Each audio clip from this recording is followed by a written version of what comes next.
Hi, what's up? It's 6 p.m. And there's a power cut in my God-forsaken land. I don't know if it's God-forsaken or it has forsaken God. There is a difference. And the difference is the Lord redeeming the whole total situation because people are like, just not kosher. Anyway, whatever. Yeah, there's a power cut. It's the second one in my waking time. The third, if we're going to include when I was sleeping. And I'm recording because there's a power cut and I want to pass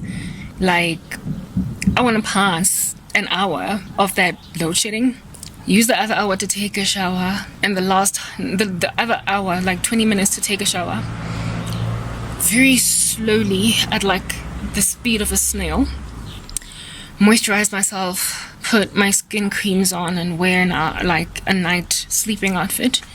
Hopefully by then they will have progressed 40 minutes. And then the remaining 20 minutes I'll watch a video on my cell phone so I don't have to languish in this ridiculous situation. I changed up my top. I mean, it's the same one that I was wearing in the earlier part, but I just buttoned it up all the way to the top so it can look like I'm doing a different video on a different day. But really, it's the same outfit, same top, same establishment.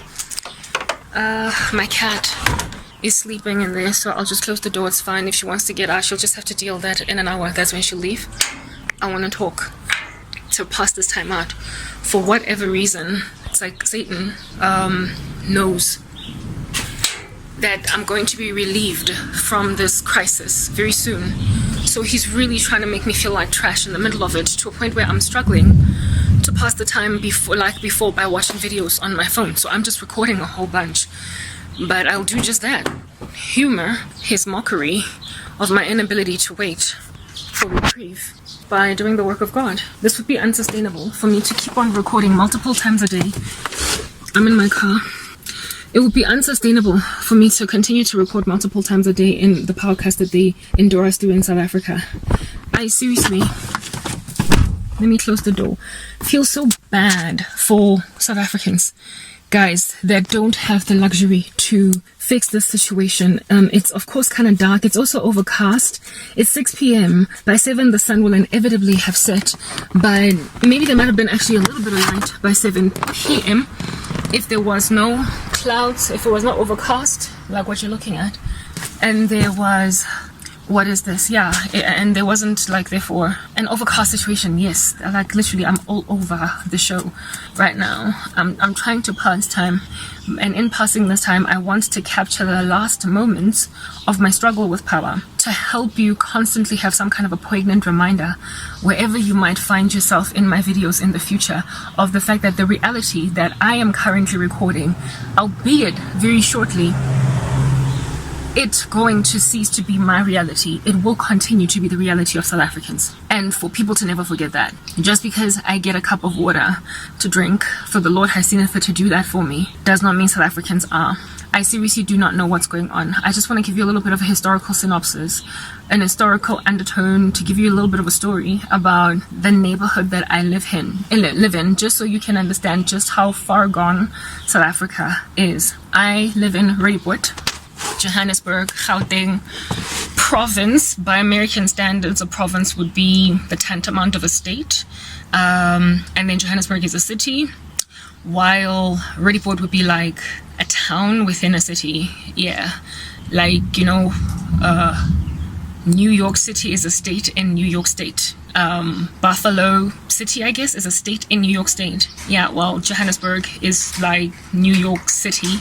Gauteng province is like New York State. And Wilgehevel is like a little town inside a city. Thank you. That particular city, now it's starting to rain. That's what you're hearing. But when I close this door, it uncomfortably and unfortunately starts to get a little bit dimmer in terms of lighting conditions, but I can't just keep this open because I'm going to get rained all over the show. I'm trying to get as much lighting as I possibly can with little success. Whatever. I want to try and see. Guys, this is everything that I'm challenged by. Look at my car, how everything is just falling apart. I'm trying to find the thing to switch off the light, to see if switching off the light will not improve the situation with natural lighting. Oh, come on. Oh, I should probably just leave it. Oh my goodness. That is my car. That's like literally, I bought this car in the year 2008. So it makes sense that it's falling apart like this. And ever since it was brand new in 2008. Ever since 2014, I haven't been able to take care of my anything, so I can't fix the situation. It literally just fell. This is wear and tear. I did not angrily just kick it in. It just did that.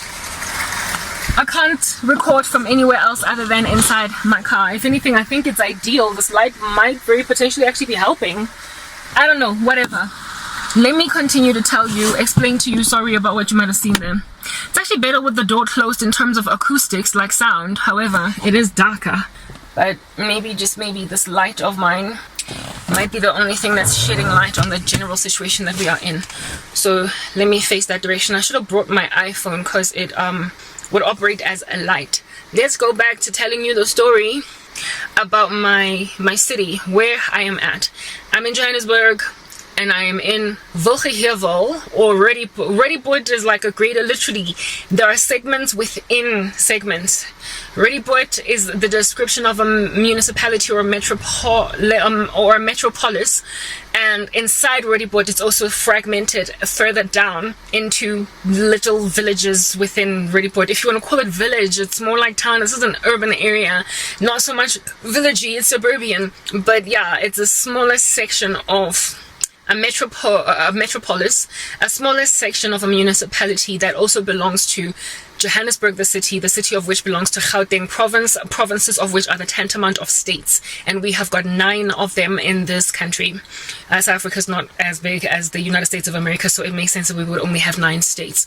Okay, cool beans and bananas. Now that I have described that to you, allow me to also, like I told you, I'm going to give you a little bit of a history lesson because I'm using this time to, this power cut time, an hour of it, I'm going to slice with this video so you can understand the devastation and the travesty of what's currently going on in this country. Okay, historically, this area that I am in, there is this law that belongs to a systematically oppressive regime that we once were in, that we came out of in this country called Apartheid, South Africa.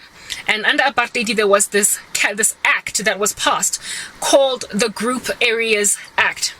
And what the Group Areas Act was this oppressive, systematically so, law that basically said that black people have to live in this neighborhood. Colored people in this country, colored is not a derogatory term, understand that. And the colored people are people who are mixed black and white. So while in the United States there's no difference between people who are mixed versus black people, we do have a difference. If you are a mix of white and black, you're colored, and that is the race that you subscribe to on forms and everything. There is a differentiator. Okay, so when I use the word colored, I am not being derogatory or taking for granted things like the N word just because I'm black. It's totally not a derogatory term here. All right. Trevor Noah subscribes more to being black, and in the US is totally called black, but in South Africa he would be known as colored because his mom is black and his dad is white. Okay, so I guess kids that have got mixed parents just, you know, get called colored in this land. They don't get called just black or just white. They have like a whole tag on them that is different from everybody else.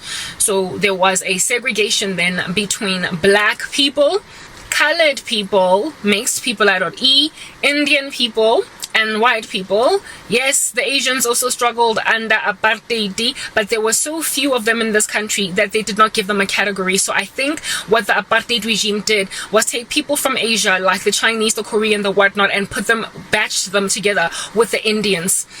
So that would be a group for themselves. They fought literally after apartheid ended to be categorized because they are South Africans, but they were being just clumped together with white people, and they were like, no, but we were also previously disadvantaged. We did not have a good time under apartheid. They treated us also badly. We could not live among white people, so you don't get to call us previously advantaged when we also had issues. So they got given a nice little slot as previously disadvantaged too in the EE laws, the employment equity laws of this country. Let us move on to the next part.